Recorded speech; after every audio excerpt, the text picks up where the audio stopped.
जय हिंद विद्यार्थी मित्रांनो, आज आपण बघणार आहोत की पोलीस भरतीला डॉक्युमेंट कशा प्रकारचे लागतात। बरेच विद्यार्थी डॉक्युमेंट नसल्यामुळे बाहेर पडतात। ठीक आहे, मग यावर आपण डिस्कशन करणार आहोत आणि हे डॉक्युमेंट तुमच्यापाशी कंपल्सरी असायच पाहिजे जे पोलीस व्हेरिफिकेशन करण्यासाठी तुम्हाला कामाला येतील। आणि जर पोलीस व्हेरिफिकेशन करण्यासाठी जर तुमच्याकडे डॉक्युमेंट नसेल तुम्हाला भरतीतून बाद व्हावं लागेल। तर डॉक्युमेंट कोणते सर्व आपण बघणार आहेत। ओके, त्याआधी त्यांना आपल्याला काय सूचना दिल्या आहेत सर्व ते पण आपण या व्हिडिओमध्ये बघू। आणि तसेच बघा, विशेष म्हणजे जे पोलीस भरती आता सुटलेली आहे ते 5 तारीख ते 31 तारखेपर्यंत सुटलेली आहे। ठीक आहे, 31 मार्चपर्यंत। तर चला व्हिडिओ सुरुवात करूया।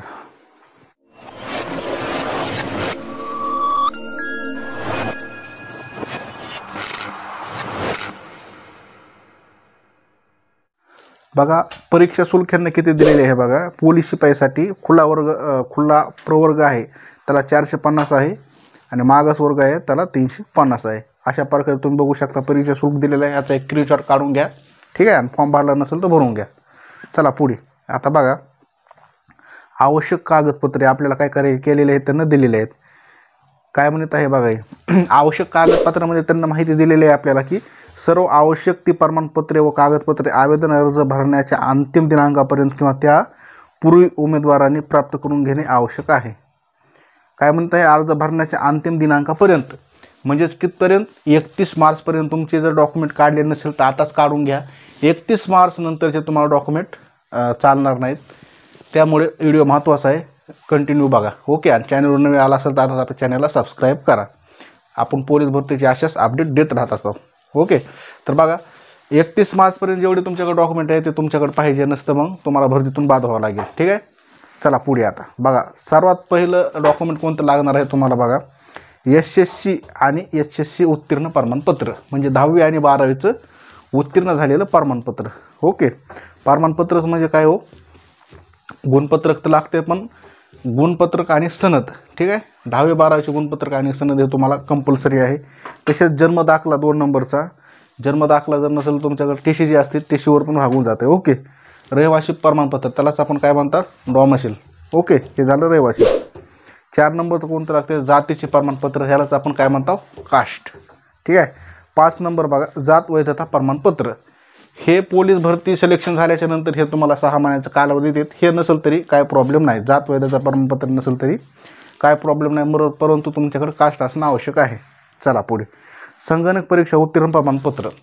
आता सध्या MSIT त्यांना कंपल्सरी असे केलीच नाही की नंतर तुम्ही 2 वर्षामध्ये किंवा 1 वर्षामध्ये त्यांना ते सर्टिफिकेट देऊ शकता। ठीक आहे, एक MSIT एक त्यांना प्रमाणपत्र दिलेलं आहे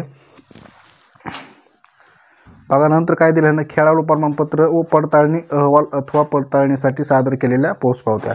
जर तुम्ही खेळाडू असाल तर खेळाडूसाठी जर तुमच्याकडे जे सर्टिफिकेट असतील ते तुमच्यापाशी पाहिजे त्यांना दाखवण्यासाठी। तसेच नॉन क्रिमिलियर विजा भज भजक भजड विमाप्र इतर मागास SEBC EWS प्रवर्गातील पुरुष व महिलांकरिता आरक्षित असलेल्या पदावरील निवडीकरिता दावा करू इच्छित असणाऱ्या महिलांना याबाबत महिला व बाल विकास विभागाचा शासन निर्णय दिनांक 4/5/2023 मधील तरतुदीनुसार माजी सैन्य डिस्चार्ज फॉर्म बघा।